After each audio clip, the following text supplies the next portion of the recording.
Well, welcome everyone. My name is Ken Otter, and I'm a local resident of West Marin and a Dance Palace board member.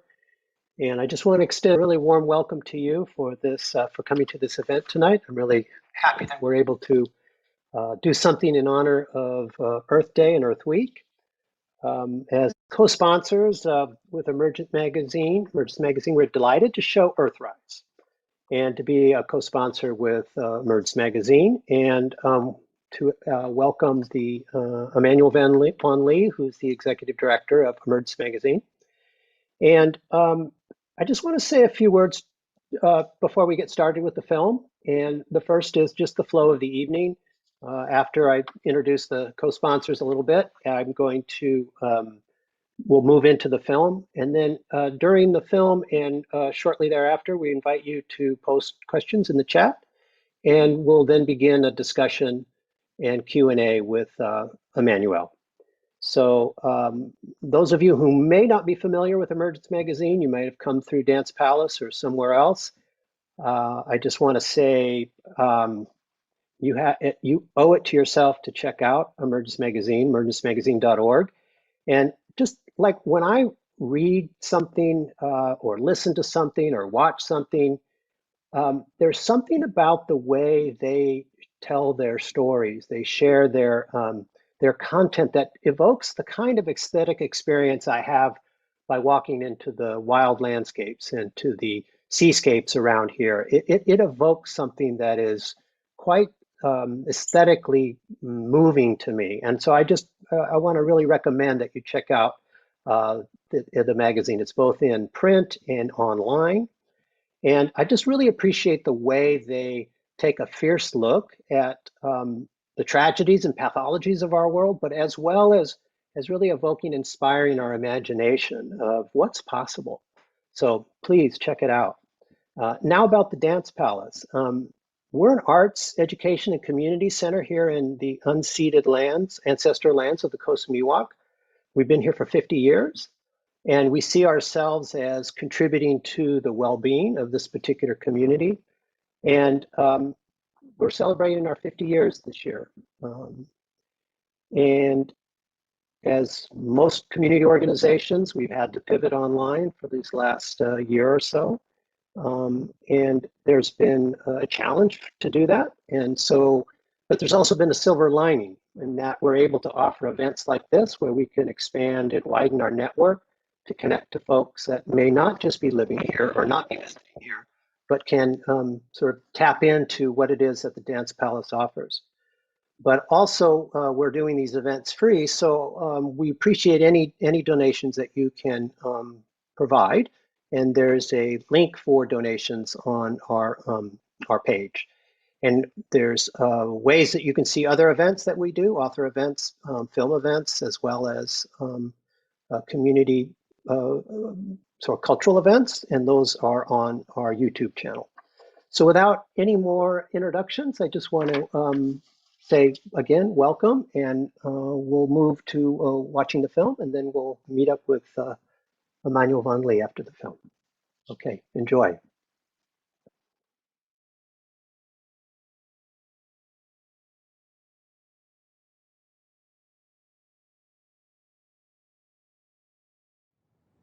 From CBS New York in color, Face the Nation, a spontaneous and unrehearsed news interview with the Apollo 8 astronauts, Colonel Frank Borman, the command pilot of the mission, Captain James Lovell, who has logged more hours in space than any other man, and Lieutenant Colonel William Anders, for whom the trip to the moon was his first voyage into space.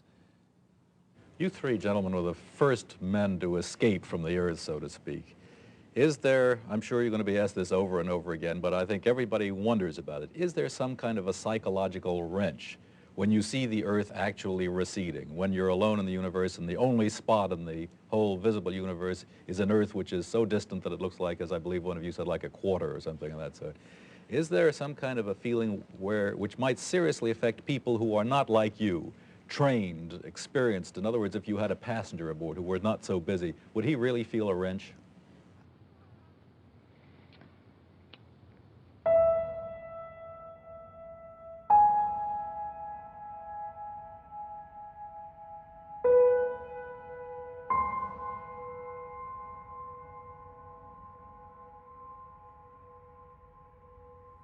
Never thought a bit about what it might mean to people on Earth. I only know what it felt like to me.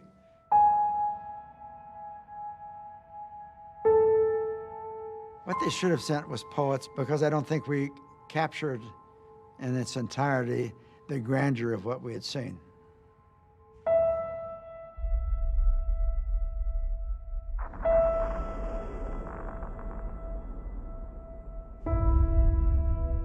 We were the first ones to see it in color, you know, from that altitude. Nobody had ever seen anywhere close to that. I mean, at best, they'd see the horizon out like this.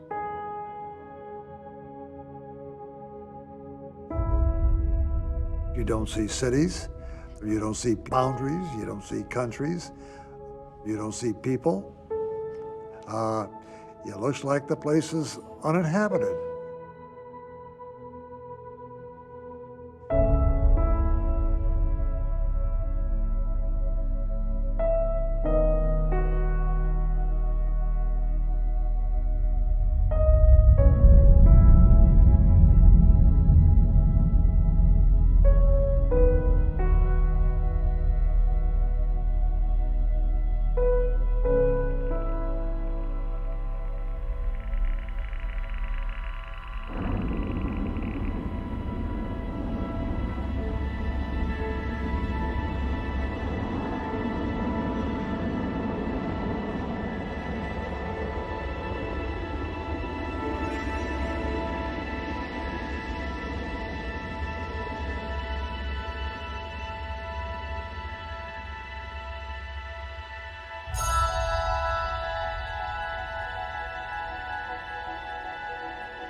When we went into orbit and then injected to the moon, there was absolutely no prior thinking about what the Earth would look like. Zero. And it was only when we were separated from the booster and able to turn around and sort of catch our breath and float over to a window did I say, wow, look at that, to myself. And neither Frank nor Jim had ever seen anything like that either.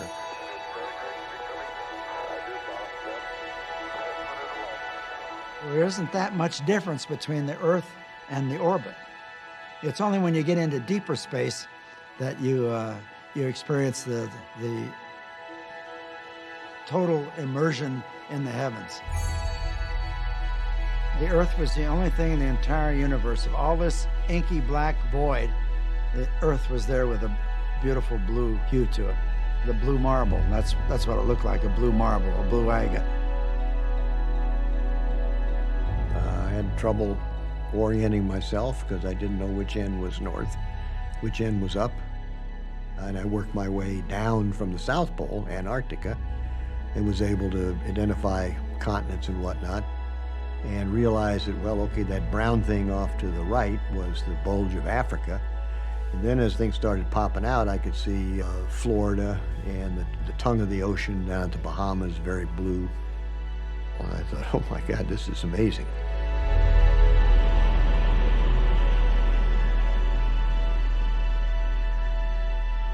This was the first time that we actually escaped from the Earth. And at that time, I suddenly realized that everything in life is relative. When you're in a room, your world revolves around those walls. When you're outside, then your world revolves around what your eye can see. And suddenly, when you're in a spacecraft, you think in terms of oceans, of islands.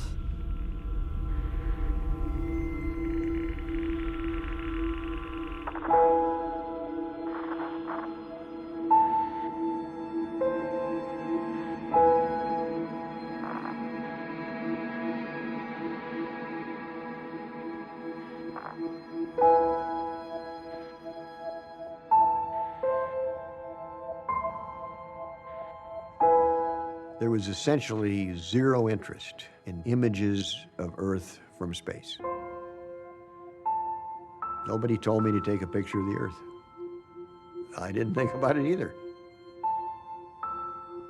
NASA interest was focused on the mission and particularly Borman, was kind of anti-photography. It was just one more thing to divert the crew to actually completing the mission, which was to go around the moon and get back alive.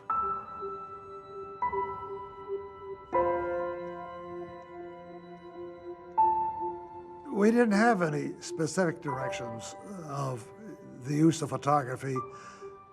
We were all on the Earth, so we all knew about the Earth.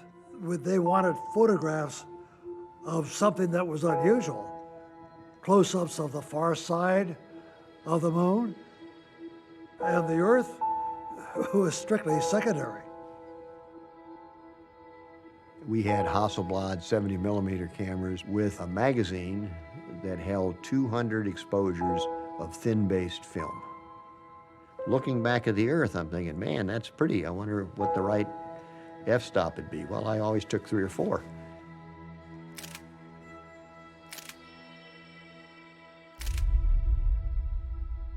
We had what today would be a very rudimentary TV system, a camera. This transmission is coming to you approximately halfway between the moon and the Earth.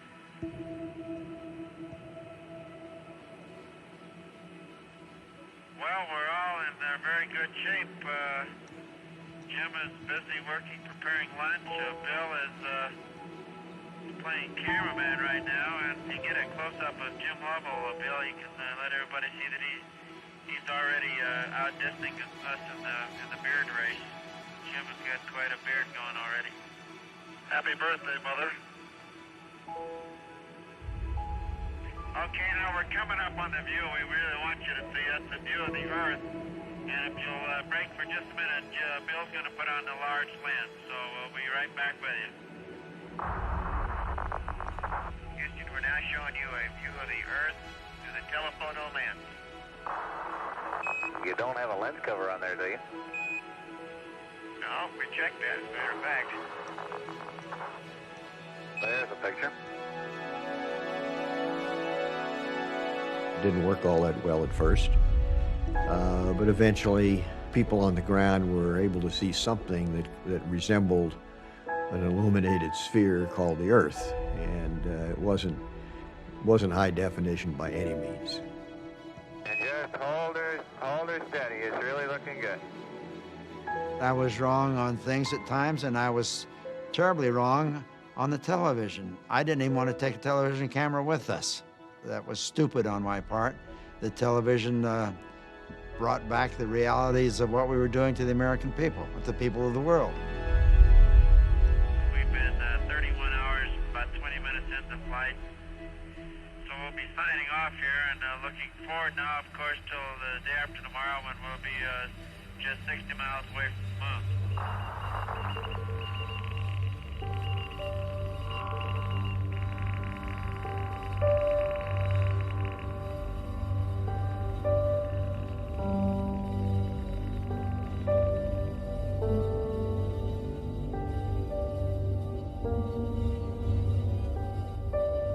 When you're in the space between the Earth and the moon, it's entirely different than when you're going around the Earth. Between the Earth and the moon, as you look out one window, if the sun is in that quadrant, you see sun and it's light as day. You look out the other window and it's pitch black because that window is in the shadow of the spacecraft. The dark side was like a night without a moon on a high Arizona desert. The skies are enormously illuminated by stars, more stars than you can imagine.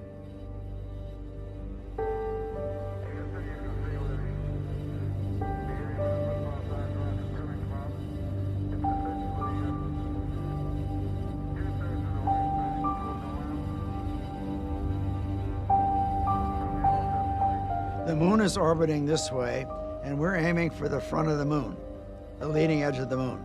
The moon is going, as I recall, something like 3,000 miles an hour. And when we get behind the moon, we fire the rocket to slow us up so we will be captured by the lunar gravity. If we hadn't fired that rocket, we would have just gone back and slingshotted back to the Earth. Apollo 8 Houston, 1 minute to LOS, all systems go. As we came into the shadow of the moon, suddenly it was infinitely black. And I looked out and there were stars everywhere. And then as I looked out my side window, suddenly the stars stopped and there was this black hole. And the hairs went up on the back of my neck. And then I realized that that was the moon blocking out the stars. It was really black. And that brought up a animalistic feeling. We were looking at a portion of the moon that human eyes had never seen before. The moon might have been what the Earth looked like before life. Like we were back at the beginning. I can remember feeling that way. It was a poignant moment. Space is black. Black. Ink black. Velvet black. There is no color to space, just as there is no color to the moon. The moon is all shades of gray.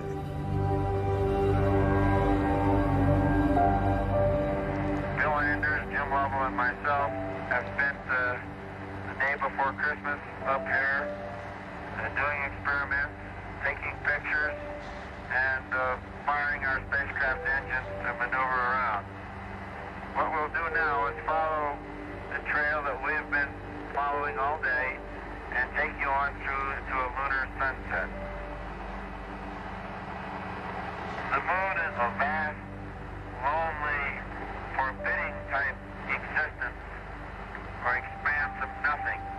It looks rather like clouds and clouds of pumice stone. And it certainly would not be a very inviting place to live or work. My job was to make sure the spacecraft kept running. And oh, by the way, if I had any time, I was the photographer as well. I was the guy stuck with the camera. It was a tangential job, and once I could show that the spacecraft was working well, my job was to take pictures of those craters. You know, it wasn't a Ansel Adams propose it just right, shades of gray. It was take the goddamn crater and move on to the next one.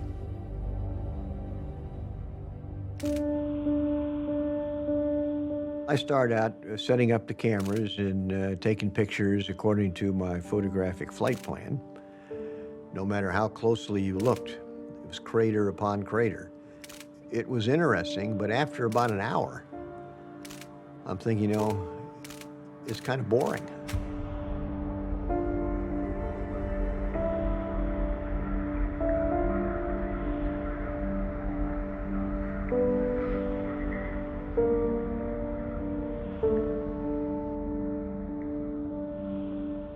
We've been spending all these revolutions looking at the moon.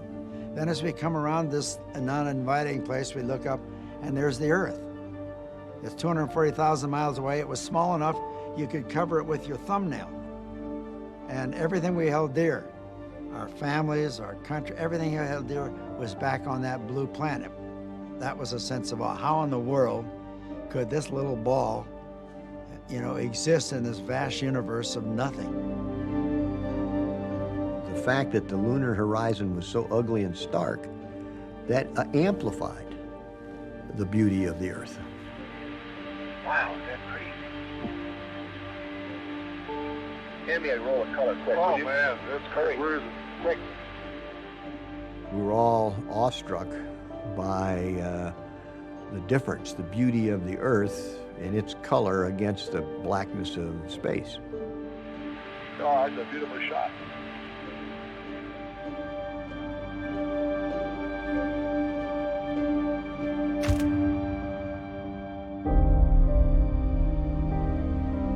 We had never had any discussion of taking an Earthrise picture before the flight or during the flight.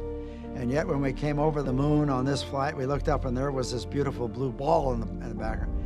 It all struck us immediately. Get that picture. This is the best picture we've got of the whole flight.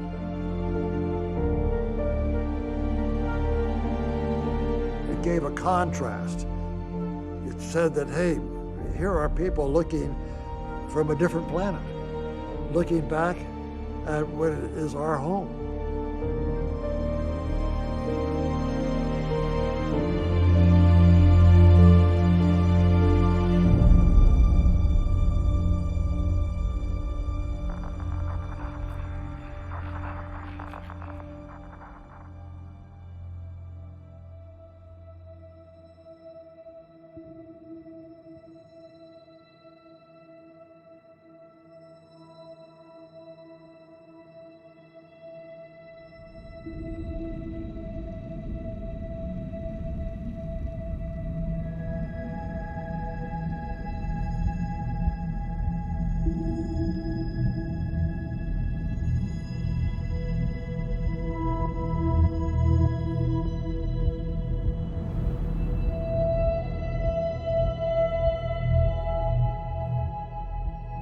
When I looked at the Earth on the way back and had time to be a little more contemplative, underscored and got me thinking, really for the first time, we're just a small piece of an almost infinite universe.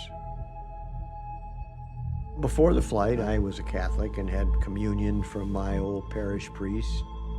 But I must say that my faith was somewhat undercut as I looked back at the tiny Earth, and I imagined that if the Earth was the size of a golf ball, at 1 lunar distances, at 10 lunar distances, it was down to a BB.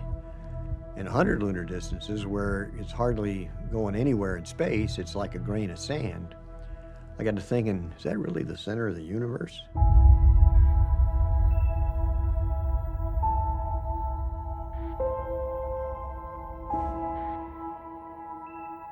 When I was around the moon and I saw the Earth, I realized suddenly how insignificant we all are. Just tucked away in space around a rather normal star, the sun. Probably just one of millions of stars in the universe. I personally thought that everybody would like to have that view as we did, to see the Earth as it really is.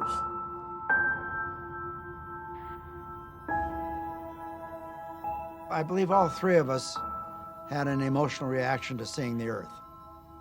The dearest things in life were back on the Earth. My family, my wife. What I keep imagining is if I'm some lonely traveler from another planet, what I think about the Earth from this altitude, whether I think it'd be inhabited or not. Well, I'm just kind of curious whether I would land on the blue or the brown part of the Earth. You better hope we land in the blue part.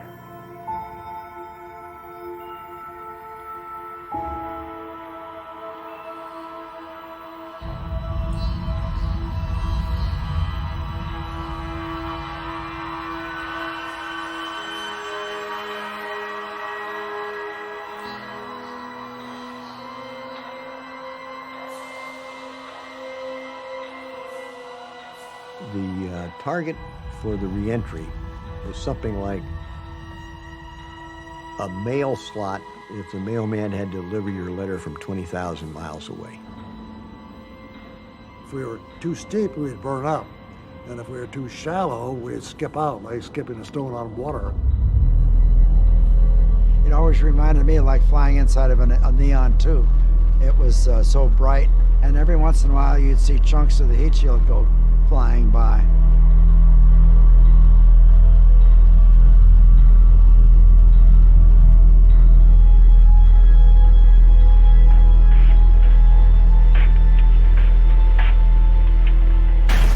Goes the apex cover. There go the drones. Stand by to release the mains.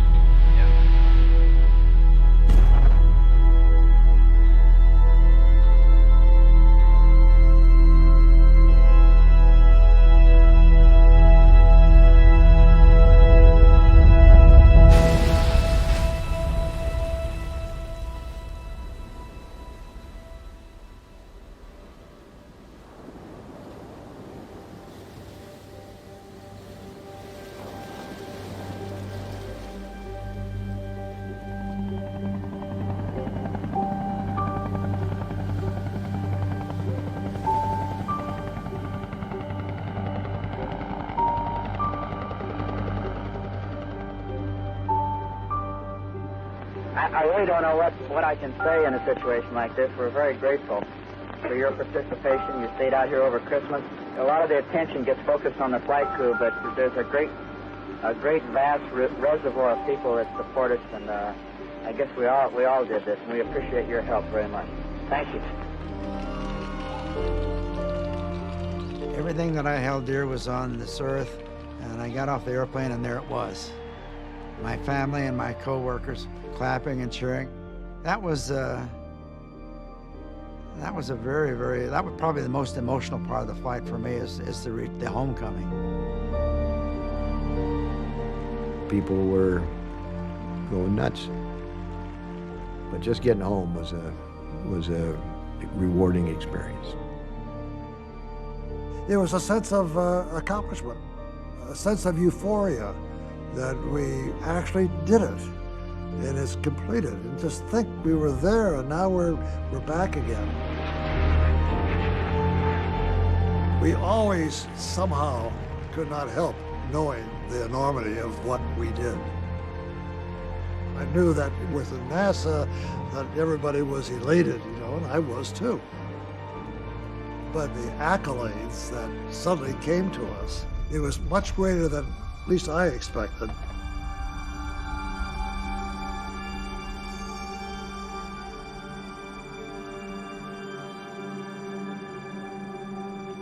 Now, the question that we always receive, what was the most indelible view? What do you bring back? What do you remember after this flight? And I must confess that all of us, when we saw the Earth rising over the lunar landscape, said this was it. The picture that Bill took of the Earth from Apollo 8 became sort of the trademark of the mission. And everywhere we went, we presented that photograph. All over Western Europe, all over the Soviet Union. It was sort of widely admired. I think people could identify with it because they were on that blue marble. Photograph itself was the thing that everybody liked. I mean, it represented Apollo 8. And it could be almost like saying it was the fourth astronaut because it was there and it did the job. One frame, it showed exactly our existence.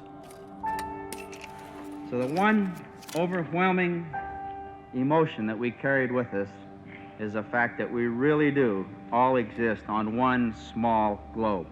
And when you get out 240,000 miles, it really isn't a very large Earth. When people had time to contemplate all that and let it sink in, that's what really made the Earthrise picture one that was considered as such a valuable picture for the 20th century. I don't take much, philosophical, artistic credit for that. I just happened to be there, had the camera, wanted to color film, and took the picture. Being unlikely poets, or not being poets at all, we have to turn to a very distinguished poet, and if I may, I'd like to read to you an excerpt from Archibald MacLeish, because I think it captures the feelings that we all had in lunar orbit. To see the Earth as it truly is, small and blue and beautiful in that eternal silence where it floats, is to see ourselves as riders on the Earth together, brothers on that bright loveliness in the eternal cold, brothers who know now that they are truly brothers.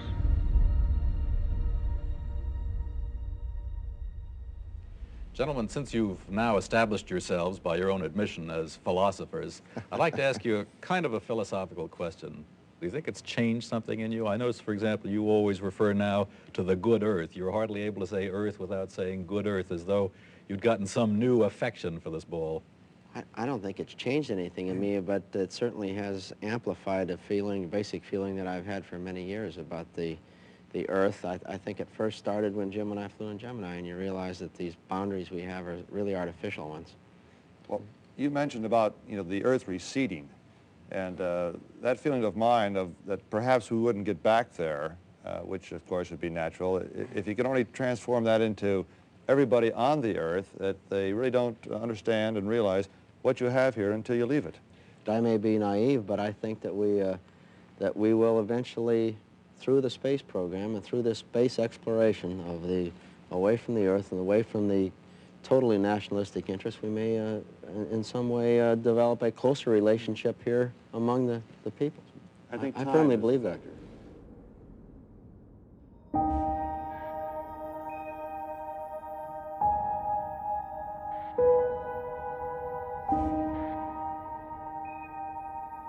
I don't think the Apollo program has yet brought as worldly a view, interlocking view to humankind that I had hoped. And even today, when I hear people chanting that we ought to go on to Mars, I'm thinking, well, why don't we get our act together here on Earth first and go to Mars as human beings, not as jingoistic Americans or Chinese or Russians or Indians. Let's just do it as human beings.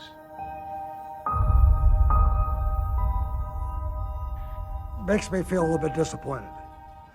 We did something that ended up showing the Earth and its people exactly how we existed, where we are, that we were really here on Earth a spacecraft, and we were all astronauts, and whether we liked it or not, that like we were in spacecraft having to work closely together to accomplish the mission, down here we seem to not be able to do that. It was a very, very sobering look to see this beautiful little blue marble in the middle of all that darkness, and you realize how lonely we really are on this wonderful Earth. And I think it gave a lot of people hope and transcended national boundaries. Of course, things got back to normal rapidly, but at least for an instant in history, I believe that people looked upon themselves as citizens of the Earth.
Well, hello, Emmanuel.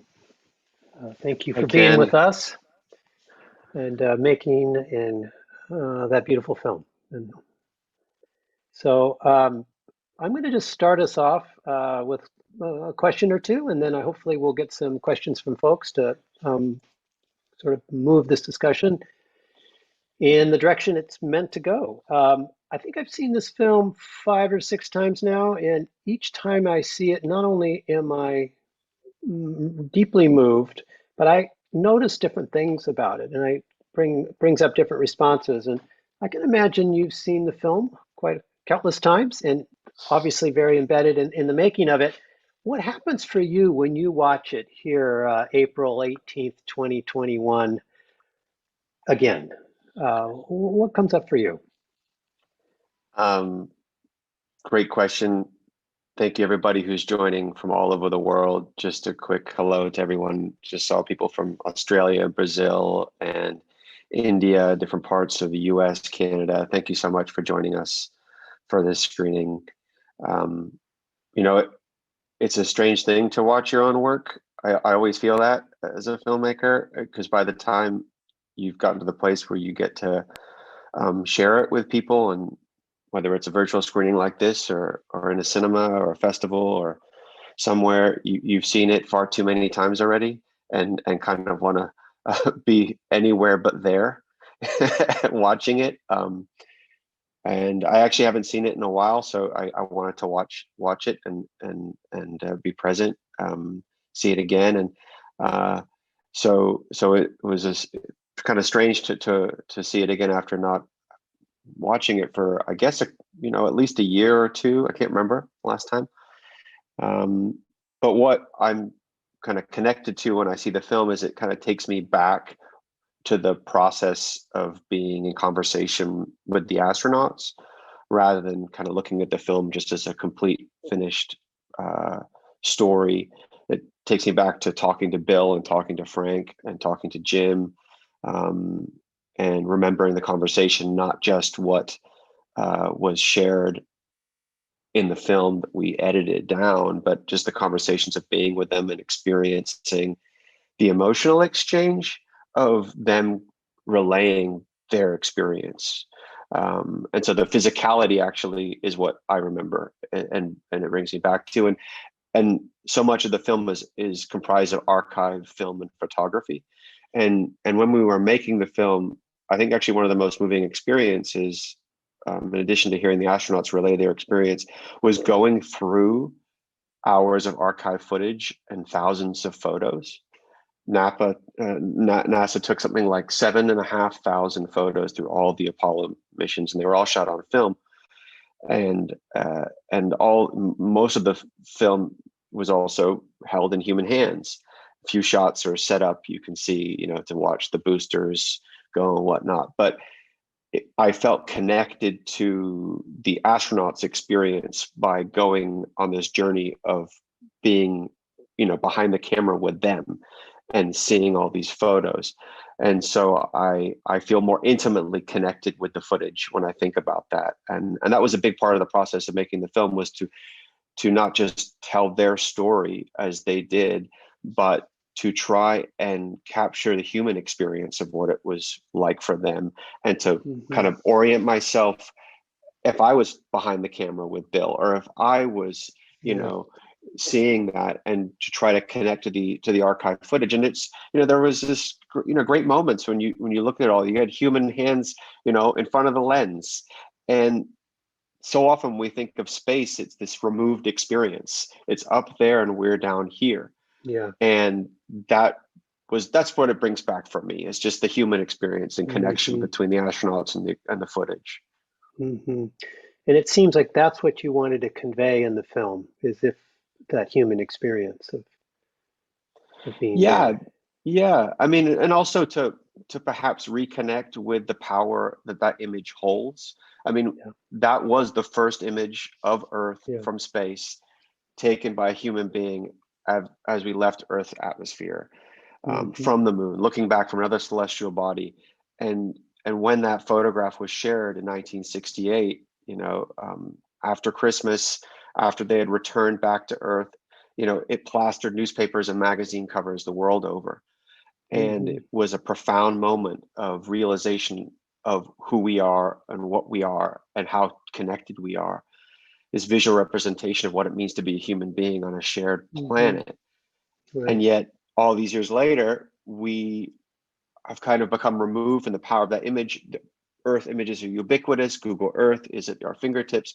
We have grown up seeing images from space, and we kind of only at 53 years later now don't remember that this was a monumental moment, and there's a power to that. So that was really the impetus behind it, was, can we return to the origin of this aspect of our human evolution, that moment when we had the visual representation of being on a shared planet together, in the context of being at a time when there's so much forgetfulness about what it means to be on a shared planet together. Right. Well, you're speaking a little bit to a question that's come in from Tracy in Oakland, which is, what was the inspiration to make this film and tell this story? I think you're sort of speaking to that. And I guess I would add a little part to that, which would be, what was the effect you were hoping that it would have? And has anything surprised you about the effect it has had? The inspiration for the film, since we're doing a in part local screening, and there are people from all over the world, but I hope there are people from West Marin too. The inspiration for the film actually originated just behind the dance palace. And I was taking my dog for a walk very early in the morning. Moon was still out down by Paper Mill Creek. And this was Oliver? This is Oliver, yes. Oliver was with me early in the morning, and the moon was out, and I looked up at the moon, and in my mind's eye, I saw the Earthrise image looking back at me as if it was right there, like as, you know, replacing the moon. And I was kind of startled, came out of nowhere, hadn't been thinking about the Earthrise photograph, didn't have a necessarily intimate relationship with it other than knowing its history and its impact on the environmental movement and so on and so on. And I came home and kind of looked, just started Googling, looking at it and looking at the history and what was the story behind it. And I ordered a book. You know, like I'm not a space junkie. People who make films about space, they, you know, usually often they're space junkies. I'm more of like an Earth junkie, I would say. And anyway, I got a book about the photograph and the mission, and I learned that you know, that there have been no plans to take photography of the Earth. NASA was not interested in that. That was a secondary, tertiary thing. There was no instructions to take a picture of the Earth. It was prove that we can send men to the moon and they'll survive, and that, you know, we can scout out landing sites for Apollo 11 to where we can land. And this was all, you know, so that they could get to the moon and beat the Russians in the space race. You know, it was not an environmental affair. It was not a scientific affair. Those were kind of added on later. And so I started to see like there's a powerful story here about this accidental discovery. The most powerful part of the, you know, race to go to the moon actually was to turn back and look at ourselves. And this was accidental, and that this story hadn't been told was what was so astounding. Is all these years later, all the emphasis was always been on the space program as a whole, Apollo 11 landing on the moon, and it would always be brushed over. And as I watched, you know, the films and read more about it, you know, Apollo 8 was just a stepping stone to the later missions. And to me, there was something important to share.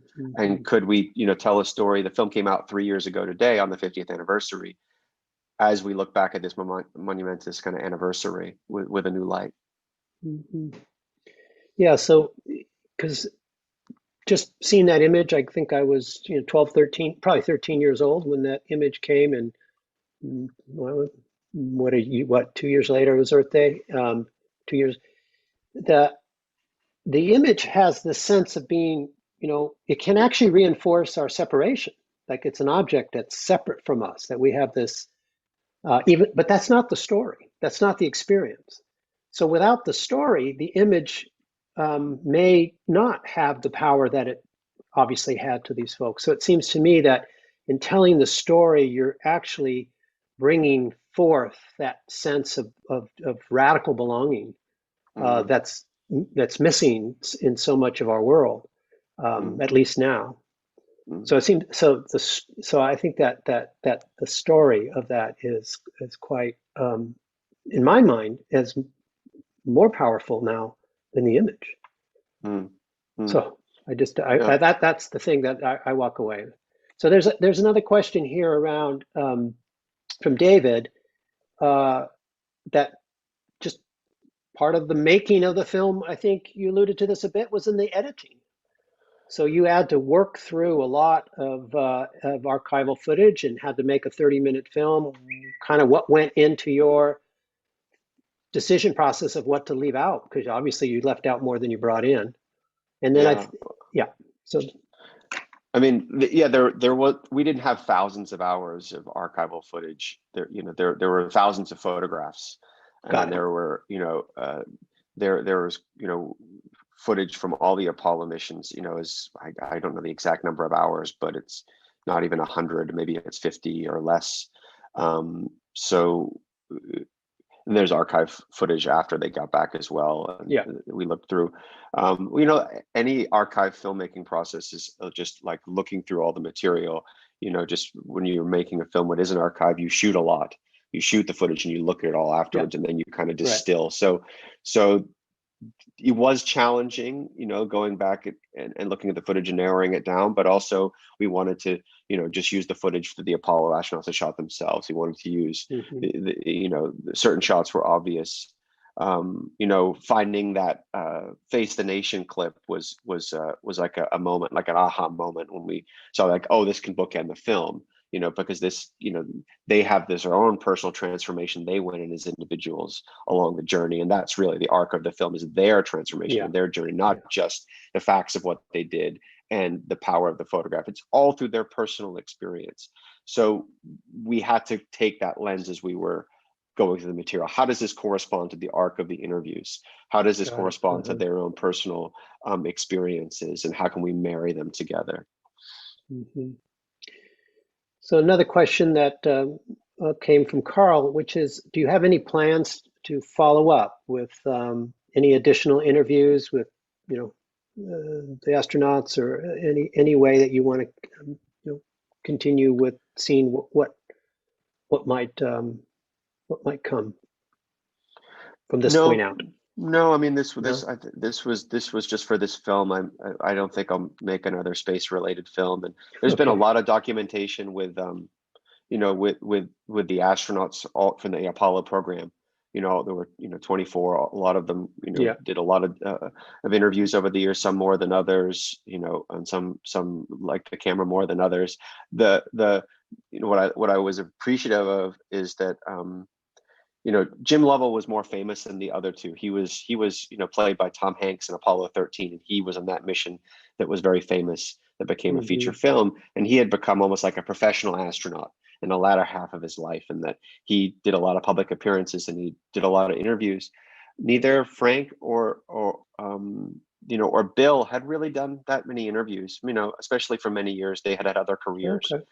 And so it was it was nice because a lot of it was, in some ways, they hadn't spoken about it in a long time. And I know this isn't so much about responding to the question, but kind of building off of it.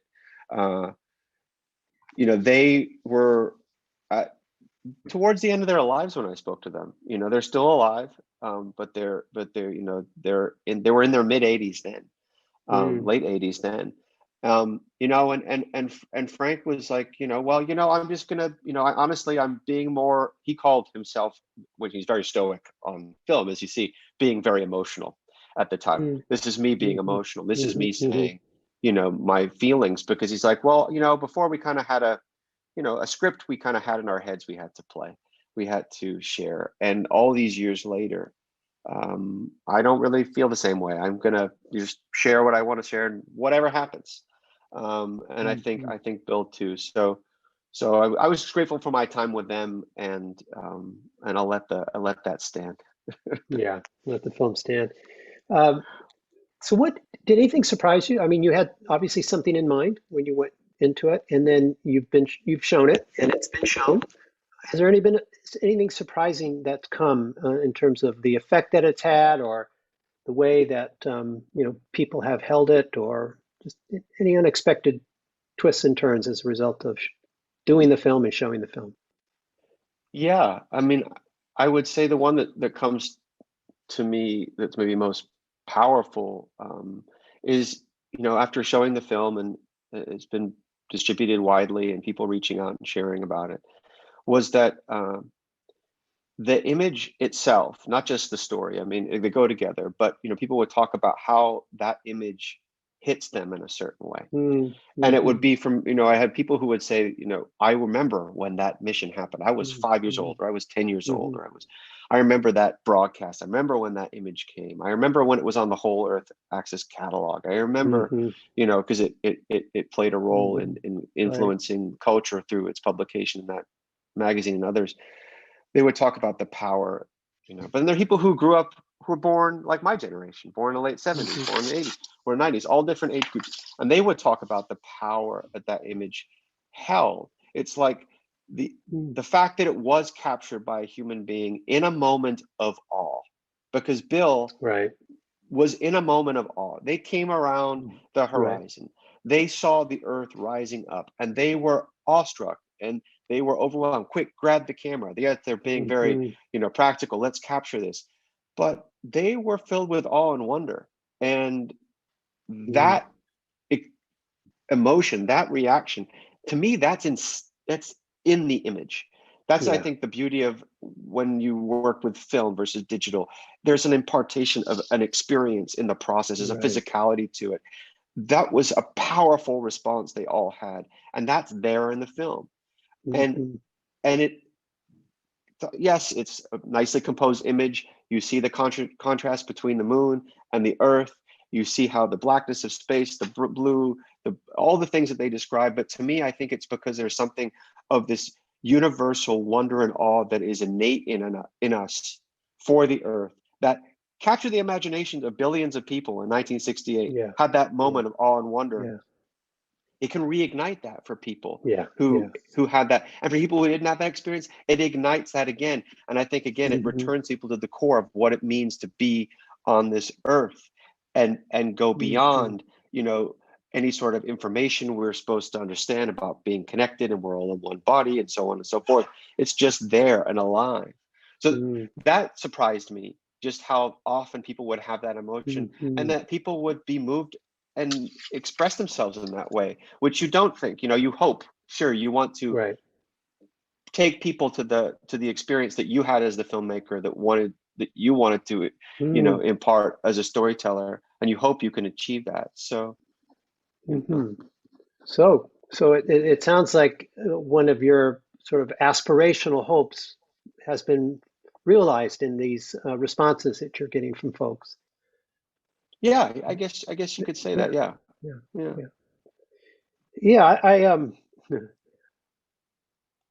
You know, that was 50 years ago. I think of, you know, this idea of Earth Day and Earth Week. You know, it's sort of like, well, you know, I don't think it was too many years after the first Earth Day, but every day should be Earth Day, or, you know, there was that notion of why is it a special day? But it seems to me, and what I loved about being able to show this film at this particular time, for this, you know, particular week, that it seems to me, and it's what I heard you just say, with the image of the Earthrise, that image imbues and really holds that awe that they felt and that we would all feel if we were there, and that we all should feel as a result of being a participant in this living world. And that it seems to me that in showing this film, it's part of the yearly renewal of our vows or our commitment or our you know, to be good stewards of this place, to be participants of this living world. Um, would you say that that's part of your hope? It's a little bit of in showing the film, it's a ritual of some kind, or it's a invocation of some kind to kind of reconnect and to renew our vows to being good participants. Anything like that Yeah. come up for you? I mean, I think that that's kind of what Earth Week is trying to accomplish, or Earth Day is trying to Yeah. accomplish, you know. And I think, you know, because the founding of Earth Day is tied to this image, it was in part really inspired by this image, Yeah. you know. So I feel there's a tie in there. I mean, beyond the film, you know, it's great to be able to share the film. I think that we need reminders of whether it's this film or so many stories. I mean, Yeah. our inboxes are going to be flooded this week with stories and calls to action for what we need to do to celebrate Earth Week and Earth Day. And that's great. And we need those reminders. But, you know, the cliche thing I'll say is that every day is Earth Day, and it really should be. And I'm torn by this. Yes, it's a wonderful week to celebrate the Earth, and we can all do it this week.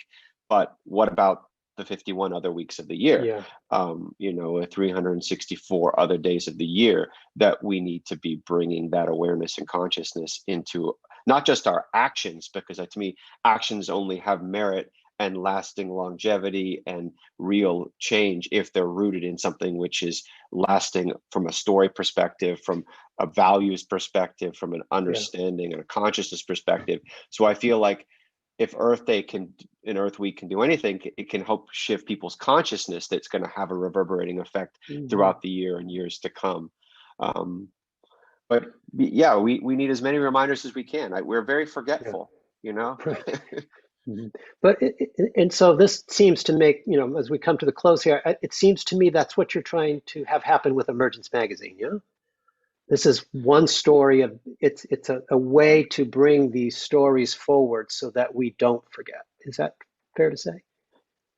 I think definitely in part that's what we're trying to do. I mean, I think that there are so many efforts right now underway all over the world Mhm. to try to restore and reconnect, replenish, rekindle our relationship with the living world in a way that honors the sacredness that lies at the heart of it. Mhm. And Mhm. that needs to be done in many, many ways, as diverse ways as we can.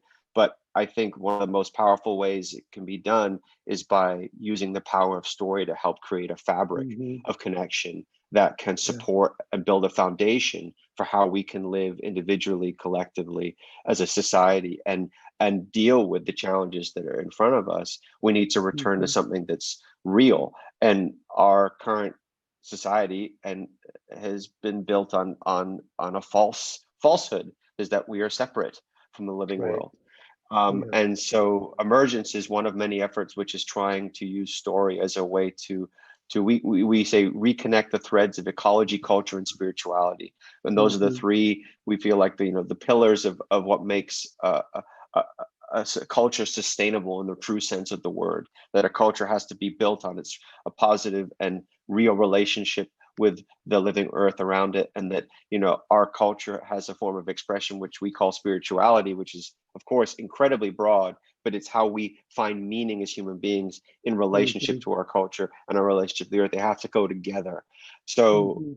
we need stories, we need as many stories as possible that that can help us reconnect, and can also challenge the dominant paradigm and the worldview, which is so caught in a Mhm. rut of forgetfulness and separation that it doesn't even realize that it's forgot or separate. Yeah. And Right. we need stories that challenge, and we need stories that remind, and we need stories that pose more questions than offer answers.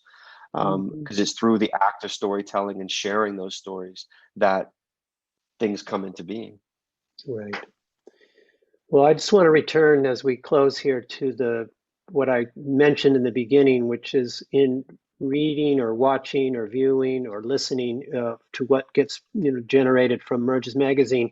I have that it feels imbued with that sort of connection and that living um, presence of our sort of alive and wild places. So in the art of it, in the aesthetics of what you're producing in the stories, it's a very it's a the emotional feeling, the aesthetic emotional feeling of being in wild places and reading this incredible writing, or seeing this film, or listening to recently, Joanna and in her poetry, or Rilke's poetry. All of that, it carries in the stories that connection. So I really want to just sort of applaud and express sort of our gratitude and blessings for what all that you are doing, all you and your um, you know your teams and the people that you bring in. I think it's really a really beautiful gift that you're doing, and so I'm just really grateful for it, and I'm grateful for this film and the opportunity to have you sort of reflect on it. So I'm just going to sort of close out here and just say that I feel privileged to be in this conversation, to have a friendship with you, and to be part of this community that I think is attempting to, in our small way, live in ways that link ecology, or cultural life, or community life, or economic life, or spiritual life. We're trying to make that happen, to the best of our ability in this community to experience what's possible, but not to hold it for ourselves, but to share it broadly. And so I think that's part of what we're trying to do at the Dance Palace as a community center. But also, it's the, like I said before, the silver lining of being able to be virtual now and to extend our connections in a much broader way, and so that we can, bring ourselves together. Um, what a friend has coined translocally, so that we, deepen our commitment to our local communities, and then connect across these wide geographic and cultural spaces and distances. So with that, I want to just remind people, check out Emergence Magazine if you don't know it. Please check out what we offer here at the Dance Palace. And I just want to thank you and for your time and the work you do. So thank you, Ken, for your words yep. and for being in conversation with you and yep. For bringing us together today. And thank you to yep. everybody for joining us and sharing in this discussion in the film. Wishing you all very well. Yes. Yeah. Take care. Blessings. Bye-bye. Bye-bye.